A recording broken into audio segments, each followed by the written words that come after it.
TRS పార్టీలో 4-వే రోడ్ని central lighting రోడ్ని TRS ప్రభుత్వం ఏర్పాటు చేసి శాంక్షన్ చేసిన తరుణంలో ఈ రోడ్లన్నీ గుంతలమయం అవడం కారణం కాంగ్రెస్ ప్రభుత్వాన్ని ప్రజలు వాపోతున్నారు.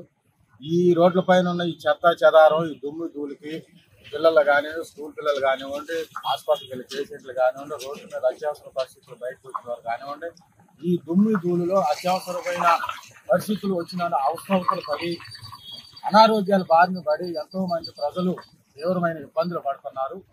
ఈ ప్రభుత్వానికి కనీసం చేయం కుట్టినంత పని అంతా కూడా లేదు. ఈ అశ్వరాపేట టౌన్ పరిస్థితులు చూస్తే రోడ్డు మీద మార్కెట్లో కనీసం కూరగాయలు కొనడానికి కానీ, కనీసం హోటల్లో టిఫిన్ చేయడానికి కూడా కనీసం ఎవరికి కూడా కనీసం అలా వెళ్ళి తినడాలంటే భయభ్రాంతులకు గురవుతున్నారు ఈ ప్రజలు. మరి కాంగ్రెస్ పరిపాలనకు మరి ఇప్పటికైనా కళ్ళు తెరిచి వాళ్ళు చేసిన టీఆర్ఎస్ పార్టీ అమలు చేసిన పనులు కూడా చిత్తశుద్ధితో పనిచేయలేకపోతున్న ఈ ప్రభుత్వానికి ఈ ప్రజలు త్వరలోనే గుణపాఠం చెప్తారు. ఈ రోడ్లని త్వరలోనే మరి త్వరగా సకాలంలో పూర్తి చేసి మరి రోడ్లన్నీ ప్రజలకే మంచి మేలు చేయవలసిందిగా నేను కోరుకుంటున్నాను. ఈ రోడ్లు మొదలేసి సంవత్సరం అవుతుంది. ఇంచుమించు పైన దీపాలు మొదలేశారు. ఇప్పుడు వరకు దీని రోడ్డు పరిస్థితి లేదు. ఇంట్లో మట్టి అన్నం తింటనమో మట్టి తింటనమో మాకు అర్థం కావట్లేదు. టీఈని అడిగితేనేమో వాటరింగ్ చేపిస్తున్నాం కదా అని సమాధానం చెప్తారు ఆయన. ఇంతవరకు కాంట్రాక్ట్ అడిగితేనేమో మేము పోతున్నాం కదా అని టాటర్లతో సమాధానం చెప్తారు. ఇంతవరకు వాటర్ పోసిన వాళ్ళు లేరు. స్పైసీ కాడ నుంచాను అవతల వరకే ఇల్లు కనిపిస్తున్నాయి కాంట్రాక్టర్కి, మిగతా వాళ్ళకి ఎవరికి కనపడతలే. ఇల్లు మట్టిలో ఉండి మట్టిలో పనుకుంటున్నామో అర్థం కావట్లే మాకు. మేము ముందర ఉన్న బలంగా దీన్ని మరమ్మతులు చేసి రోడ్డు పోసాక అప్పుడేమన్నా మేము ఆలోచిస్తాం దీని గురించి.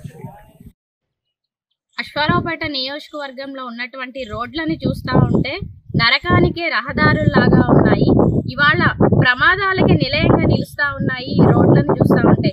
కనీసం మరమ్మతులు కూడా చేపట్టే పరిస్థితి మాత్రం ఈ ప్రభుత్వానికి లేదు. వాహనదారులు అనేక మంది కూడా ఆ ప్రమాదాలకి గురైనప్పటికి కూడా కనీసం ప్రభుత్వం నుంచి ఎటువంటి స్పందన కూడా లేదు.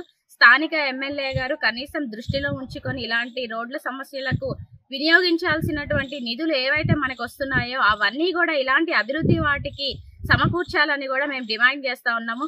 కాంగ్రెస్ పార్టీ వస్తే అభివృద్ధి చేస్తారని ఇవాళ ప్రజలు మీకు ఓట్లేసి గెలిపించారు. కానీ కనీసం రోడ్లను గుంతలను పూడ్చేటటువంటి పరిస్థితి కూడా ఇవాళ లేదని బాగా అర్థమవుతా ఉంది. కాబట్టి ఇలాంటి పరిస్థితి మళ్ళొకసారి రిపీట్ కాకుండా తక్షణమే మరమ్మతులు చేపట్టి ప్రయాణికులకి అందరికీ కూడా సౌకర్యం కల్పించాలి. మిమ్మల్ని నమ్ముకున్నటువంటి ప్రజలకు మీరు న్యాయం చేయాలనేసి బీఆర్ఎస్ పార్టీ తరఫున మేము డిమాండ్ చేస్తా ఉన్నాము.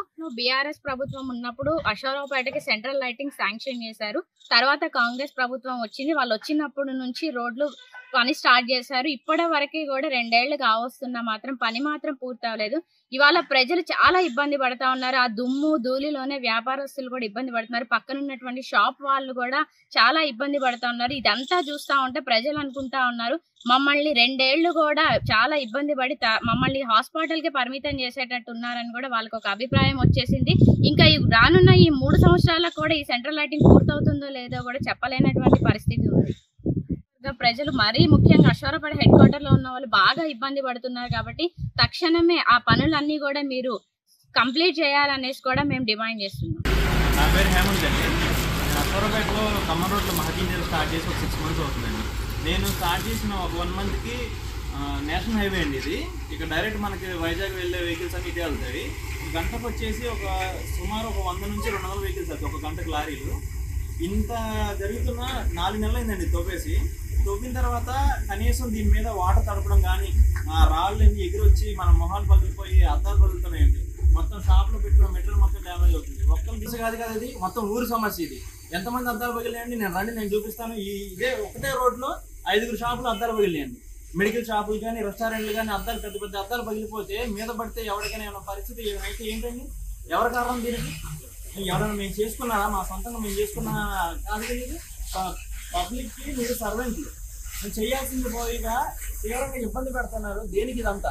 చేత కాకపోతే మానేసి వెళ్ళిపోండి, రాజీనామా చేసేసి వెళ్ళిపోండి, లేకపోతే ట్రాన్స్ఫర్ పెట్టించుకోండి, డిపార్ట్మెంట్ మారిపోండి. అంతేగాని ఇలా చరిత్ర సృష్టించినోడు ఇప్పుడు ఆ చరిత్రని తిరగరాయబోతున్నాడు. అబద్ధాల గోడల్ని బద్దలు కొట్టి నిజాలను రాగా మీ ముందుంచబోతున్నాడు. నిజమైన వార్తల కోసం వెంటనే డౌన్లోడ్ చేసుకోండి రా యాప్ని.